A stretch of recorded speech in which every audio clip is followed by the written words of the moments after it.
नमस्कार।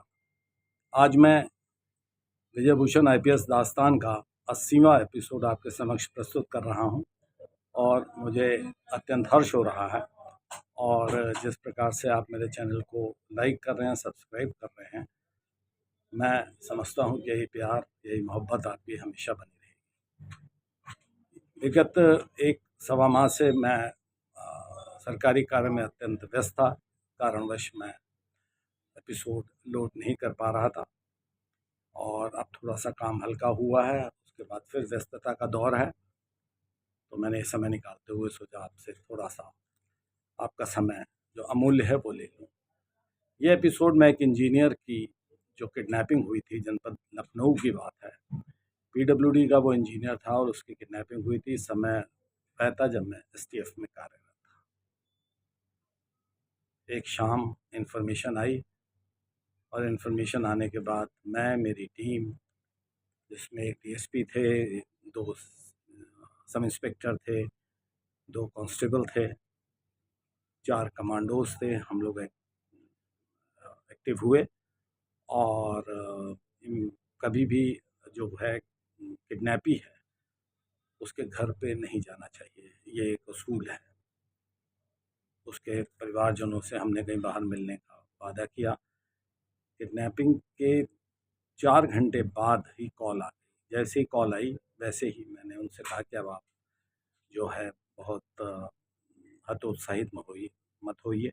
सिर्फ जैसी भी इन्फॉर्मेशन आए आप हमसे शेयर करते रहिए और जितना ज़्यादा से ज़्यादा समय हो आप उनसे बात करिए, क्योंकि कॉल अगर 5, 7, 10 घंटे के अंदर आ जाए किडनैपर्स की, तो ये समझ लेना चाहिए कि जिन लोगों ने किडनैपिंग की है वह बहुत मैच्योर नहीं है, बहुत प्रोफेशनल नहीं है। क्योंकि जो मैच्योर प्रोफेशनल क्रिमिनल्स होते हैं उनमें थोड़ा ठहराव होता है, और ये जो नई उम्र के लड़के होते हैं इनमें बड़ा ये उत्साही होते हैं और अक्सर जल्दबाजी में गलत कदम उठा लेते हैं। खैर, इन्फॉर्मेशन को डेवलप किया, कॉल दोबारा आई, 3 बार कॉल आई लगभग 1.5 घंटे के अंतराल में। उनकी जो पत्नी थी उनसे मैंने कहा कि आप बात करिए। उन्होंने कहा कि वो फिरौती मांग रहे हैं, मुझे डर लगता है, बात नहीं हो पा रही है, कायदे से मुझे बोला नहीं जाता। मैंने उनको भरोसा दिया और ये कहा कि आप जितना लंबे समय तक बात कर सकती हैं उतना बात को खींचिए और इस बीच में हम जो भी संभव प्रयास होगा ट्रैक करने का करेंगे। किडनैपिंग हुई थी 4, सवा 4 बजे शाम को, सर्दियों का दिन था, और 9:30 बजे पहली कॉल, 10:30 बजे दूसरी कॉल और 11 बजे तीसरी कॉल। उन्होंने बहुत ज़्यादा समय नहीं दिया और उस समय, ये लगभग 2007 की बात है, उन्होंने लगभग 50 लाख सीधे-सीधे मांगे। जो उसने पत्नी ने कहा इतने नहीं है, तो उसने कहा कितने हैं? उसने कहा बहुत ज़्यादा वो करूँगी और सब कुछ इकट्ठा करूँगी तो 30 तक हो जाएंगे, क्योंकि बहुत समय नहीं दिया था उन्होंने। सुबह दूसरे दिन 8 बजे का समय दिया था। तो उन्होंने कहा ठीक है, हमको 30 ही आप लेकर चले आइए, अकेले आइएगा, और जैसा जैसा कहा जाता है कि पुलिस को इन्फॉर्मेशन दी तो लाश मिलेगी। और इस तरीके से कह के उन्होंने बात को वहाँ पर विराम दिया और उसके बाद फ़ोन जो है डिस्कनेक्ट कर दिया। उसका सिम उन्होंने निकाल लिया, क्योंकि हमने किसी जो वहाँ से जब पता किया तो फ़ोन जो था वो डीएक्टिवेट हो चुका था। खैर, इन्फॉर्मेशन जितनी भी हो सकती थी उतनी निकाली गई और जितना भी समय उसमें हम यूज़ कर सकते थे, उस इन्फॉर्मेशन से जो उनकी पत्नी ने हमें दी थी उसको हमने ड्रॉ किया। और मैं, मेरे साथ कमांडो, मेरे साथ अधिकारीगण, हम सब 3 गाड़ियाँ लेकर के एक पर्टिकुलर प्लेस जिसको कि हमने ज़ीरोइंग की थी वहाँ पहुँच गए और रात में 3 बजे हमने वो जगह को रेड कर दिया। आप आश्चर्यचकित होंगे कि हमारा पहला ही दांव बिल्कुल सटीक पड़ा और जैसे ही आहट हुई उन्होंने जो है झांका कमरे से बाहर और कमरे की खिड़की से ही फायर कर दिया। बस इतना बहुत था हमारे लिए कि हम जो है आश्वस्त हो गए। अगर वो निकल के बाहर जवाब देते और हमसे क्वेश्चन करते, क्योंकि हमें डाउट था उस प्लेस का, तो निश्चित तौर पे थोड़ा सा हम और समय लेते या अपनी इन्फॉर्मेशन को और डेवलप करने का प्रयास करते। लेकिन जब एक फायर होता है तब हम समझ गए कि बदमाश हैं और हमारा किडनैपी महफूज रहे, इसके लिए हमें पूरा कदम उठाना था।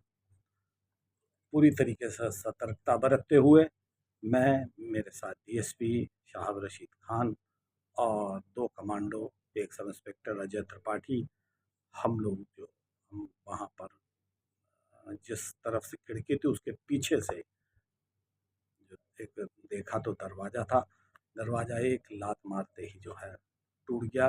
पुराना घर था और उसके अंदर हम घुसे। इससे पहले कि वो घूमता और इससे पहले कि वो जो है 3 बदमाश थे उसमें कुछ संभल पाते, हमने जो है उन्हें कब्जे में कर लिया। और आपको मैं बताऊं, मुझे अत्यंत प्रसन्नता है इस बात की कि हमने वहाँ पर जब अंदर झांका तो हमारा जो किडनैपी था वो लेटा हुआ था, बंधा हुआ था, लेटा। उसको कब्जे में लिया, 3 ही बदमाश थे, उनको लिया और जो है वहाँ से गाड़ी में लादा। रात का 3 बजे का समय था।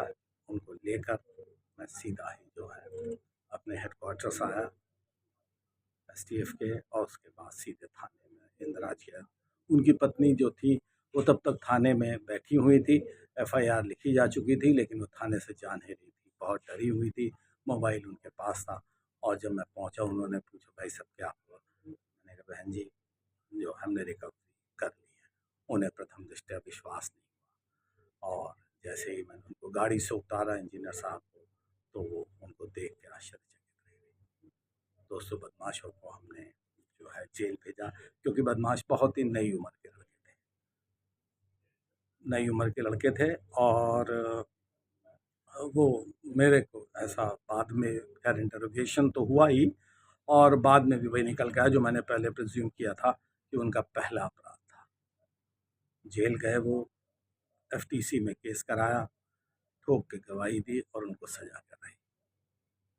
और इस प्रकार से एक ऐसी घटना जो कि सुबह जब तक अखबार में छपी तब तक हमने रिकवरी कर ली थी, और जब रिकवरी की बात हुई तो आपको मैं बताना चाहूँगा कि एक उसमें सप्लीमेंट्री अखबार जो है लोगों ने न्यूज़ डेस्क से निकल चुका था और उसके बाद उसमें वापस करा के उसमें एक सप्लीमेंट्री न्यूज़ लगाई गई थी रिकवरी। सीनियर ऑफिसर्स, शासन के अधिकारियों द्वारा बहुत ही ज़्यादा अप्रिशिएट किया गया इस सेक्शन को और मुझे बहुत ही खुशी हुई एक अच्छा कारनामा करने का। तो दोस्तों, ये 80वां एपिसोड मैं यहीं पर अपनी वाणी को विराम देता हूँ और इस आशा के साथ कि मैं 81वें 81 एपिसोड के साथ शीघ्र आपसे मुलाकात करूँगा और अब इतना लंबा गैप नहीं दूंगा। बहुत सारी ऐसी कहानियाँ हैं जो मुझे आपसे शेयर करनी है, अपना एक्सपीरियंस बताना है। बहुत बहुत धन्यवाद। जय हिंद, जय भारत।